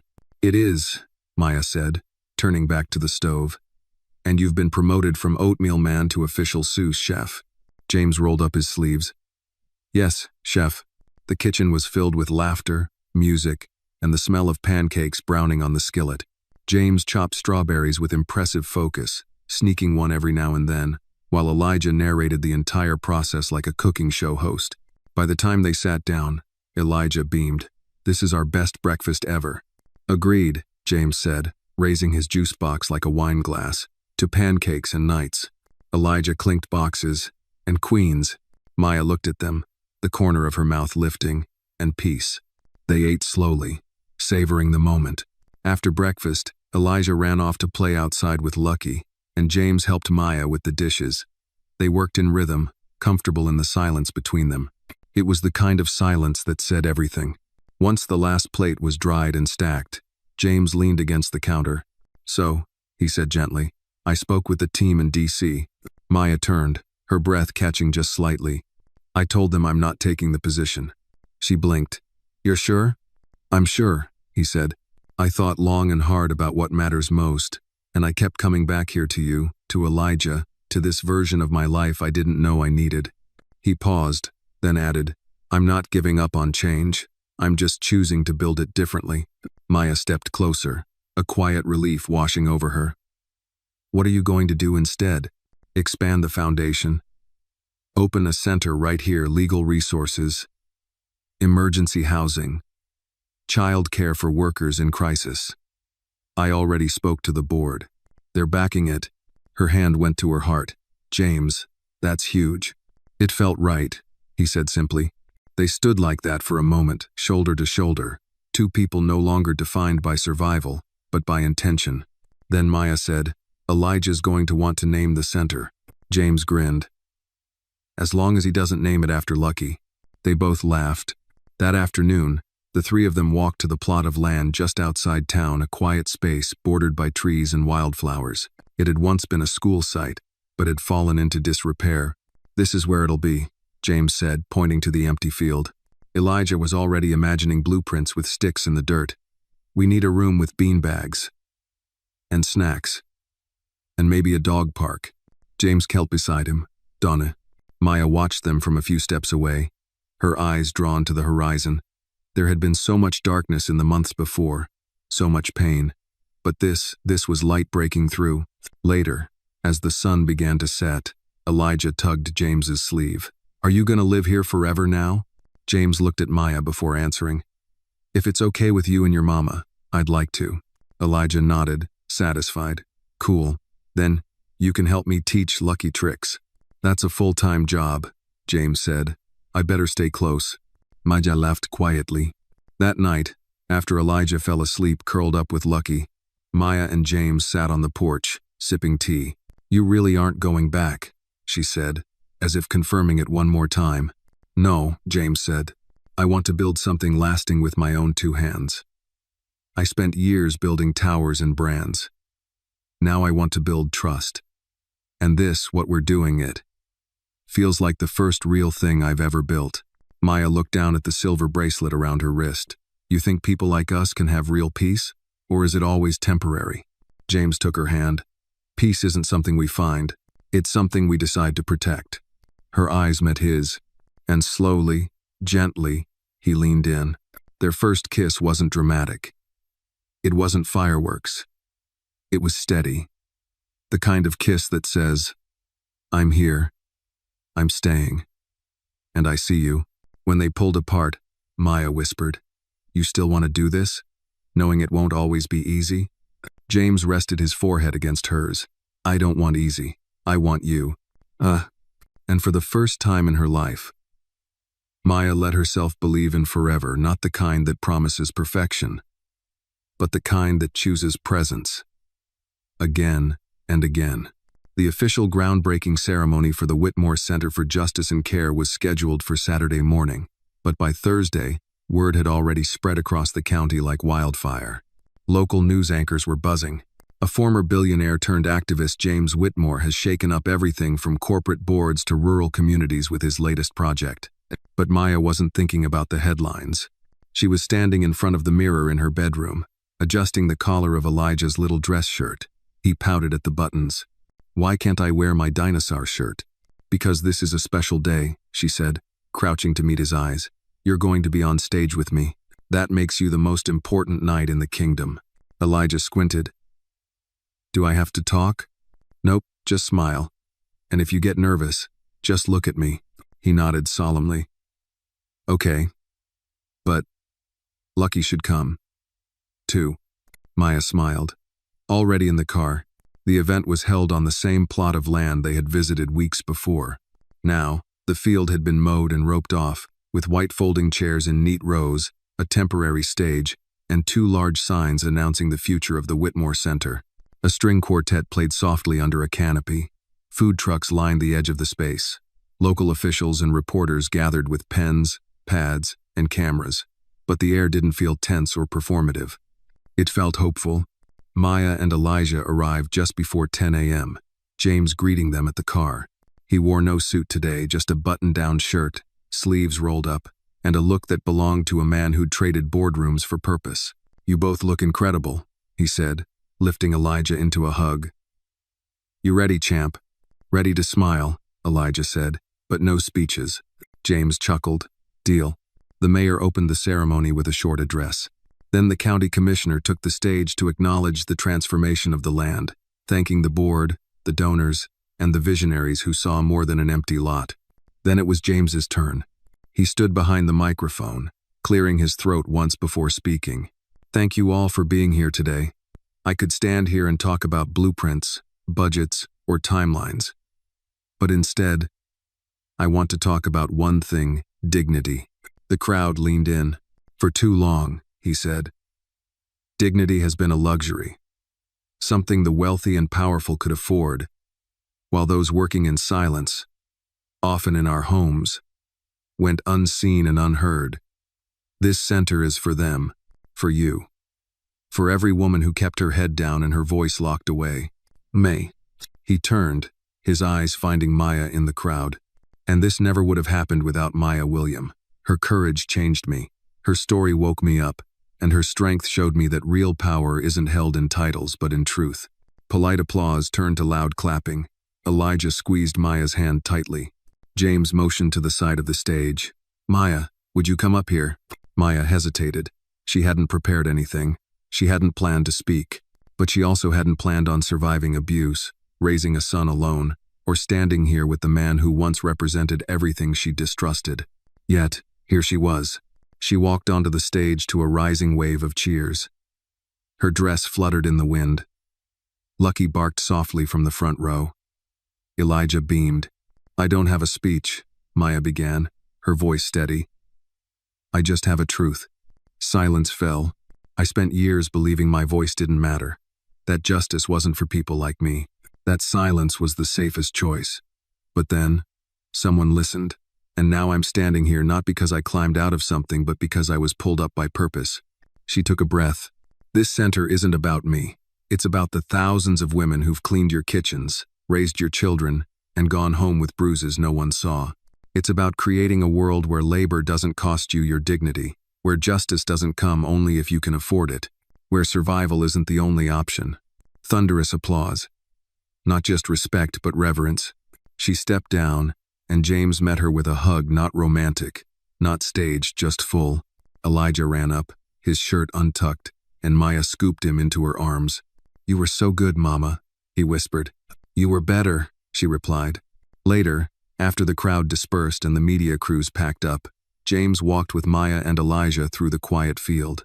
"They already started scheduling consultations for the center," he said. "2 social workers, a trauma therapist. I've never seen anything move this fast." "It's because people are hungry for justice," Maya said. "They just didn't have the recipe." James turned to her. "You gave it to them." She shrugged. "I just lit the stove." He stopped walking. "I want to ask you something. Not as a foundation leader. Not as someone you once worked for. As me." Maya blinked. "Okay." "Meh." He bent slightly, resting a hand on his knee so he was eye level with Elijah. "May I court your mama?" Elijah looked at James, then at Maya, eyes wide. "Like, date her?" James nodded. "Like, bring her flowers, take her to dinner, be someone who protects her heart." Elijah thought for a moment. "Do you love her?" James glanced up at Maya, then back at Elijah. "I do." "Then, okay. But no kissing near the cereal." Maya laughed so hard she had to wipe her eyes. James stood, chuckling. "Deal." Maya stared at him, her heart full. "You asked him first. I figured if I couldn't win over the night, I had no business asking the queen." She took his hand, lacing their fingers together. For the first time, she let herself want, openly, without fear. And for the first time, James didn't feel like a man she had survived. He felt like a man she had chosen. Because healing, real healing, wasn't about erasing the pain. It was about building something with it. The summer deepened, and with it came the rhythm of something Maya had never known. Stability. Not perfection, never that, but consistency. Each day, the cottage was filled with Elijah's giggles, Lucky's frantic tail wagging, and the quiet comfort of knowing she no longer had to flinch at every knock or hide the bruises of yesterday. Those wounds had healed not without scars, but with meaning. James became a fixture in their lives, not as a guest, not as a savior, but as someone who showed up, rain or shine, in big ways and small. He didn't just build centers. He helped Elijah learn to tie his shoes. He didn't just fund programs. He listened when Maya vented about the nightmares that still visited her sometimes in the dark. And Maya, in return, began to unlearn the idea that she had to carry everything alone. One Friday afternoon, Maya arrived at the new construction site for the center, clipboard in hand, her curls pulled up in a high bun, sun-kissed skin glowing with sweat and purpose. "Miss William," a foreman called out, "plumbing inspection passed. We're ahead of schedule." She smiled, thanked him, and turned to check the blueprint updates. What once felt like an impossible dream was now walls, concrete, wires, glass. A building that would outlive headlines and prove that compassion could be designed. James joined her a few minutes later, sleeves rolled up, hard hat in hand. "Look at you," he teased, "running the site like you built it yourself." "I didn't build it," she said, "but I made it necessary." He nodded, eyes soft. That's what makes you dangerous, you know? Dangerous? To apathy, to silence, to everything I used to believe was enough. She laughed and handed him a second clipboard. Then grab a pen, Mr. Whitmore. You've still got drywall updates to sign off on. They walked through the skeletal halls of what would soon become offices, waiting rooms, classrooms for kids. Maya stopped in what was slated to be the family lounge. Large windows let sunlight pour in across a wall-to-wall bench. I want kids to feel safe here, she said. Not like they're visiting a clinic or courthouse, just a place they can be kids. James looked around. We'll make sure of it. He hesitated, then said, You know, I've been thinking. Dangerous words from a man with a hard hat. He smiled. What would you think about me building a house nearby? For us. A real one. Not just for weekends or photo shoots, but for life. Maya didn't answer right away. She was staring out the window. You're not asking me to move into one of your penthouses? She asked playfully. No, he said. I'm asking if you'd let me build something. From the ground up, not to impress. Just to belong. She looked at him, warmth blooming in her chest. You're not tired of small-town air yet? He shrugged. I think it's healing something in me. Maya didn't need big speeches. She'd heard plenty of those before. What mattered now was action, and James, to his credit, wasn't rushing her. We'll talk about it, she said. That was her way of saying yes, eventually. And he knew it. That weekend, James took Elijah camping. Just the two of them. Tents, firewood, marshmallows. Maya watched them pack with a mixture of delight and disbelief. The man who once didn't know how to fry an egg was now learning how to assemble a fishing rod with a 5-year-old. You sure you don't want backup? She'd asked. Lucky's coming too, James replied. If anything goes wrong, I figure he's smarter than both of us combined. Maya laughed, then knelt to kiss Elijah. Be good. I'm the knight, remember? He said. She stood at the edge of the driveway, arms crossed, watching the car disappear into the distance, and then for the first time in months she was alone. But not lonely. She poured herself a glass of wine, played some Nina Simone, and took a long bath. She didn't clean, didn't answer messages, she just existed. And that was enough. The next morning, she woke to find a photo on her phone. Elijah, covered in marshmallow goo, holding a fish the size of his shoe. James, squinting into the sunlight, smiling like a man who didn't need anything else. The caption read, Your knight slayed his first dragon. We miss you. Maya smiled. They were building something, all of them. Not just a family, but a legacy made of small, honest choices. Later that day, as Maya walked through the nearly complete center, she stopped by the lobby wall still unpainted, still raw. She pulled out a marker and wrote in careful, block letters. Let no one be unseen here. M.W. Because to her, that was the mission. Not to be a hero, but to ensure that no woman, no worker, no survivor ever had to fight invisible again. And somehow, that truth mattered more than any fairy tale she'd been sold. The official opening of the Whitmore Center was just 2 weeks away. In the final stretch of preparation, every hour seemed to tighten with expectation deliveries to coordinate, volunteers to train, press releases to approve. But despite the whirlwind, Maya moved through the chaos with grace. Purpose gave her momentum, healing gave her fuel. And James was different now, not simply supportive, but steady, like a man who had rooted himself in something deeper than profit margins or prestige. One evening, after a long day of final inspections, Maya sat curled on the porch with a blanket around her shoulders. The air was crisp, the scent of pine and earth grounding her in the present. James stepped out quietly, carrying 2 mugs of tea. I added a little honey, he said, handing her one. You sound like you've been coaching a football team all day. I feel like I've been, Maya murmured, grateful for the warmth in her hands. He sat beside her. For a long time, they said nothing. Then James asked, Do you remember what you told me? The night of the gala. Maya turned. Which part? That silence was easier than telling your truth. She nodded slowly. He looked down at his mug. I think I lived in a different kind of silence. A loud one. The kind filled with noise, distractions, constant motion. But underneath, I didn't really see anything. Not people, not pain, not even myself. And now? He looked at her, steady. Now I see you. I see Elijah. I see what matters.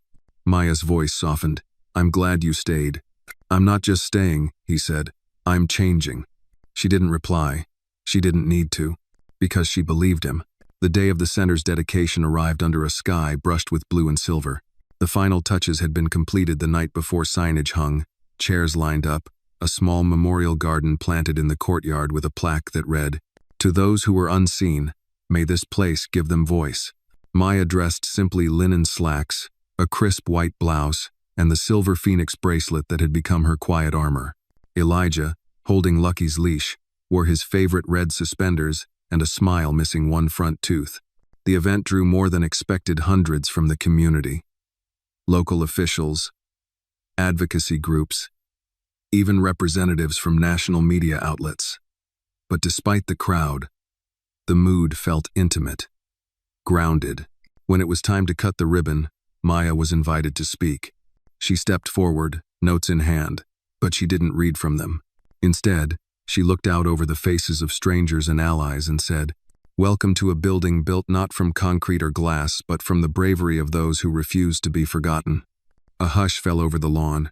I used to believe my life would always be one of surviving quietly, working quietly, hurting quietly, and then, one day, someone saw me, believed me, and little by little, I started believing in myself too. She paused. This center isn't just about justice.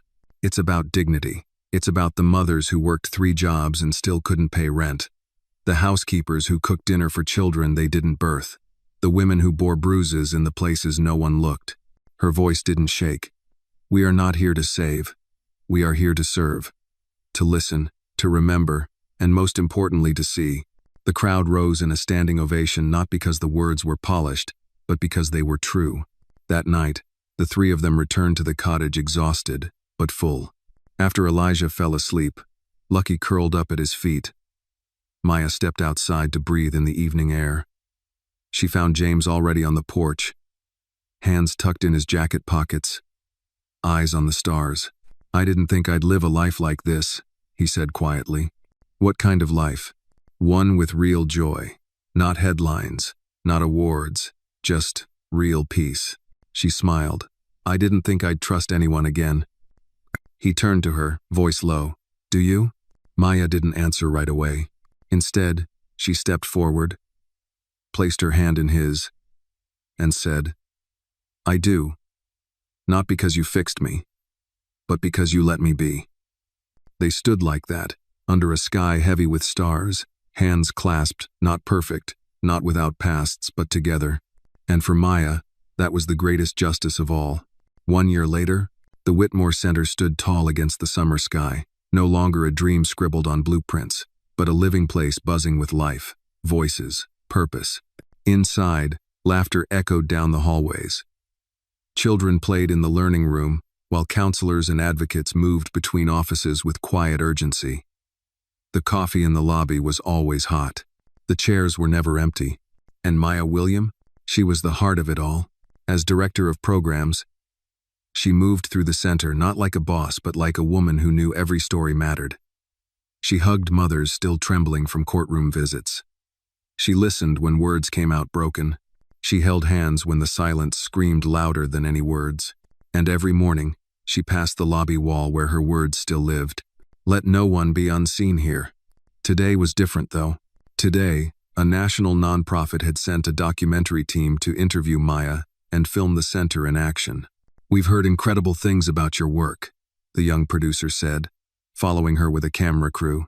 "If you're willing, we'd love to start with a walk through the family courtyard." Maya led them outside, passing sunflowers planted by Elijah and the first group of children they'd helped. She spoke plainly, never rehearsed. "When we started, I was scared no one would come, that they'd be too afraid, that they'd stay silent like I once did." The producer asked, "And now?" Maya smiled. "Now, they bring others." The silence broke, and it keeps breaking, every day. Meanwhile, just 10 minutes away, James stood in the kitchen of the house he had built from scratch. It sat on a quiet hill, surrounded by trees, with wide windows that overlooked the valley. The walls were soft earth tones. No glass trophies, no boardroom echoes, just hand-drawn crayon art on the fridge, and a pile of books on a side table. Parenting guides, poetry, social justice theory, and a dog-eared copy of The Color Purple. He poured Elijah a glass of orange juice and passed him his backpack. "You got your water bottle?" "Yep." "Snack?" "Yep." "Night oath?" Elijah puffed his chest. "Protect the innocent. Always speak truth. Share snacks with those who have none." James laughed. "Good man." He looked at the time. Maya's probably finishing up with the cameras now. "Think she cried?" Elijah asked. James smiled. "Probably. But only a little." They drove to the center together, Lucky riding shotgun like a self-declared security guard. When Maya spotted them pulling up, her heart did that quiet twist it always did now.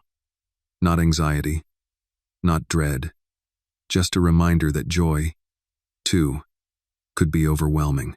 Elijah jumped out of the car, his hair wild, his smile wider. "Mama." "Oh." She knelt just in time to catch him in a hug. "Hey, my brave boy. How was camp?" "I made a new friend," he said proudly. "His mom's gonna come here tomorrow." Maya blinked. "Oh yeah? She got hurt by someone?" "But she told my friend she wants help now. So I said, my mama will take care of her. That's what she does." Maya's eyes shimmered. She held him a little tighter. "You did good, baby." James walked up behind them, setting a hand gently on her back. "Another hero in the family." "No, I just trained them," she said, voice catching. The producer stepped forward then, still filming. "Maya, before we go, can we ask you one final question?" Maya turned to her, nodding. "What would you say to the woman you used to be, the one who thought she'd never escape?" Maya paused. The courtyard fell still, the sun casting gold over the path. She looked into the lens, her voice quiet but unshakable. "I would tell her she wasn't wrong for staying. Survival doesn't make you weak, but I'd also tell her she wasn't born to disappear, that her voice, her truth was never too small. She just hadn't found the right room to speak it in yet." She smiled faintly. "And I'd tell her, you made it, and you're not alone anymore." That night, after dinner, Maya and James sat on the back porch while Elijah played inside, building a fortress out of couch cushions. Lucky snored beside them.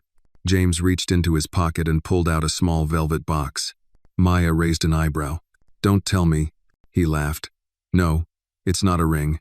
Yet." He opened it. Inside was a key, old-fashioned, silver, delicate. "What's this?" she asked. "It's the key to the center's top-floor office," he said. "We're naming it after you." She froze. "The Maya William Room for Restoration." Her throat closed. "James, it's not charity," he said. "It's legacy. You didn't just survive, Maya. You rebuilt. And I want every woman who walks through those doors to know whose shoulders they're standing on." Tears welled in her eyes. This time, she let them fall, because they weren't tears of pain. They were proof she'd arrived. As the stars blinked to life above them, Maya rested her head on James's shoulder, the phoenix charm on her wrist catching the moonlight. And somewhere in the background, Elijah shouted, "Lucky, don't knock over the tower." The world was messy, unfinished, unpredictable, but it was theirs. And after everything, that was more than enough.